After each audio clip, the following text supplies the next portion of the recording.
दोस्तों, आज फिर एक नई उत्साह के साथ एक और नई कहानी लेकर आई हूँ आपके लिए। आज की कहानी का शीर्षक है जादुई हथौड़े की कहानी। मनसा गांव में एक लोहार राम गोपाल रहता था। उसका एक भरा पूरा परिवार था जिसका लालन पालन करने के लिए उसे कई बार दिन रात काम करना पड़ता था।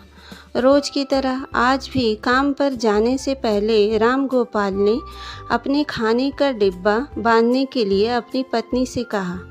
पत्नी जब डिब्बा लेकर आई तो राम गोपाल ने कहा, मुझे आज आने में देर हो जाएगी, शायद मैं रात को ही आऊं। इतना कहकर राम गोपाल अपने काम पर निकल गया। काम पर जाने का रास्ता एक जंगल से होकर गुजरता था। वहाँ जैसे ही राम गोपाल पहुँचा, उसे कुछ आवाज़ सुनाई दी। जैसे ही राम गोपाल कुछ पास गया तो उसने देखा कि एक साधु भगवान का मंत्र जपने के साथ ही हंस रहा है। हैरान होकर राम गोपाल ने पूछा, आप ठीक हैं? उस साधु को राम गोपाल नहीं जानता था, लेकिन साधु ने एकदम से उसका नाम लेकर कहा, आओ बेटा राम गोपाल, मैं तुम्हारा ही इंतज़ार कर रहा था।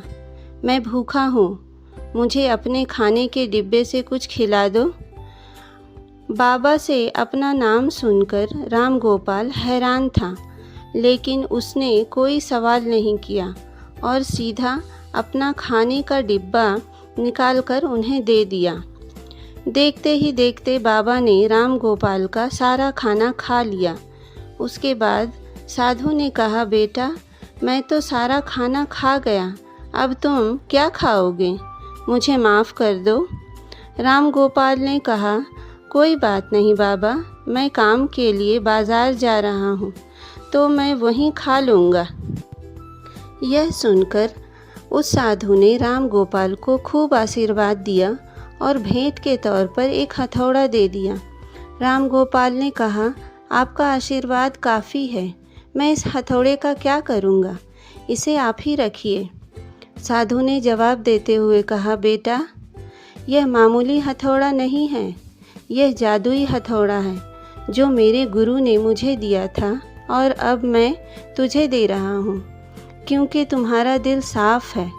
इसका इस्तेमाल अच्छे कामों के लिए ही करना और किसी दूसरे के हाथ में इसे कभी मत देना।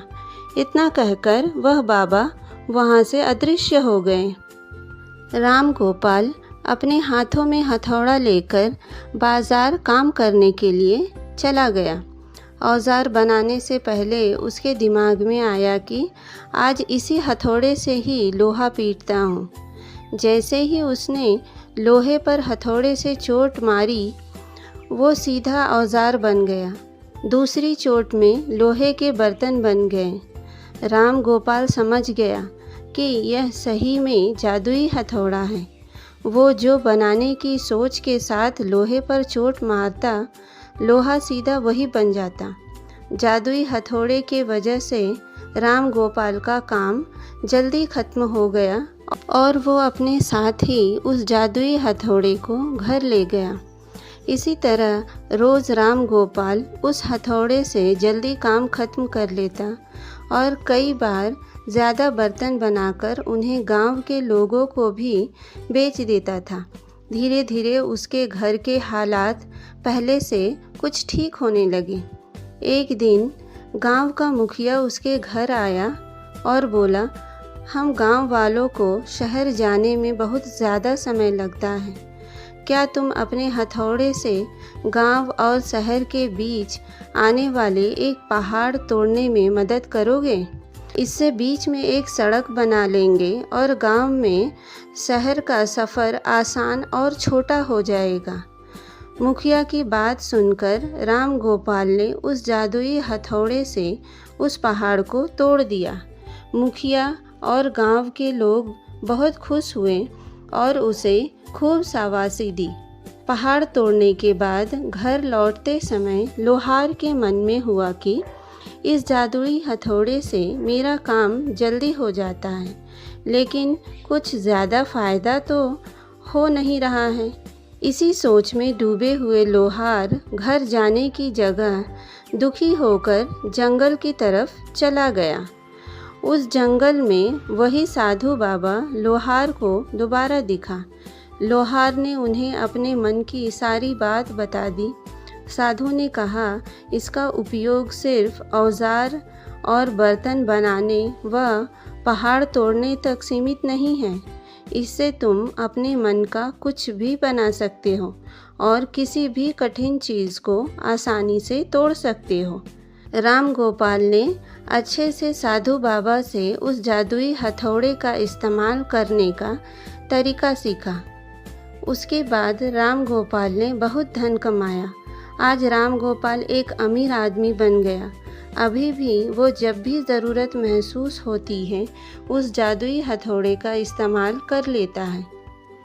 तो दोस्तों, इस कहानी से हमें यह सीख मिलती है कि चाहे कोई वस्तु हो या दिमाग, इनका इस्तेमाल पूरी तरह से करना चाहिए। साथ ही अपने पास मौजूद सामान का मोल समझना ज़रूरी है। व्यर्थ हताश होने से काम नहीं बनता। दोस्तों, अगर आपको मेरी ये वीडियो अच्छी लगी हो तो इस वीडियो को एक प्यारा सा लाइक करें और कमेंट में जाकर ज़रूर बताएं आपको ये कहानी कैसी लगी, और ज़्यादा से ज़्यादा शेयर करें और जाते जाते इस चैनल को सब्सक्राइब ज़रूर करें। तो मिलते हैं फिर एक नई कहानी के साथ। तब तक के लिए धन्यवाद।